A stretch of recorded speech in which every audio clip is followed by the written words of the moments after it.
নমস্কার, চন্দ্রিমা কিচেনে সবাইকে স্বাগত। আজ আমি তৈরি করে দেখাবো সম্পূর্ণ বিনা ঝামেলায় মাত্র 10 মিনিটে সরু চাকলি পিঠা।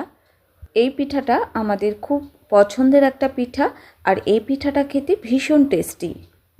পিঠাটা বানানোর জন্য আমি 2 কাপ শুকনো চালের গুঁড়ো নিয়েছি, এটা বাজার থেকে কেনা চালের গুঁড়ো। এবার দিয়ে দিচ্ছি স্বাদ মতো নুন। নুনটা ভালো করে এবার মিশিয়ে নিচ্ছি। আজকে আমি খুব কম সময়ে ডাল চাল বাটার ঝামেলা ছাড়াই এই পিঠাটা করে দেখাচ্ছি।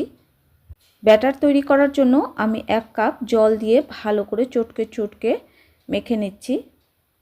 আমি এখানে ঠান্ডা জল দিয়ে গুলে নিচ্ছি, আপনারা চাইলে হালকা গরম জল দিয়েও গুলে নিতে পারেন।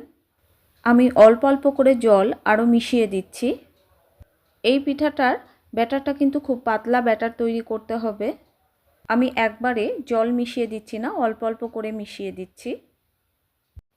এখন পর্যন্ত আমি 2 কাপ জল মিশিয়েছি, তাও কিন্তু ব্যাটারটা অনেক ঘন।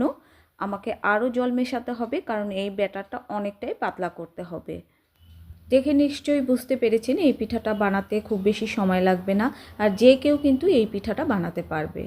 আমি আরও অল্প অল্প জল মিশিয়ে দিচ্ছি। আমি জলের মাপটা পরে বলে দিচ্ছি। অনেক সময় হাতে সময় কম থাকে, তখন এইভাবে পিঠাটা আপনারা মাত্র 10 মিনিটে তৈরি করে খেতে পারবেন। দেখুন ব্যাটারটা ঠিক এরকম পাতলা করে নিতে হবে, খুবই পাতলা। 2 কাপ চালের গুঁড়োর জন্য আমার এখানে সর্বমোট জল লেগেছে 3 কাপ প্লাস 3 টেবিল চামচ। আর ব্যাটারটা দেখুন ঠিক এমন পাতলা করতে হবে। এবার ব্যাটারটা পিঠা বানানোর জন্য তৈরি হয়ে গেছে। ওভেনে আমি ফ্রাইং প্যান বসিয়ে দিয়েছি। এবার সামান্য তেল ব্রাশ করে দিচ্ছি। খুব বেশি তেল দেওয়ার দরকার নেই, তেলটা যদি বেশি হয়ে যায় টিস্যু পেপার দিয়ে তেলটা হালকা করে মুছে নিতে পারেন। মিডিয়াম হাই হিটে প্যানটা গরম করে নিতে হবে। ফ্রাইং প্যানটা হিট করেই কিন্তু পিঠার ব্যাটারটা দিতে হবে, তাহলে পিঠা এমন জালিদার হবে। আর দেখুন গরম করে দেওয়ার জন্যই কিন্তু পিঠাটা এতটা জালিদার হয়েছে।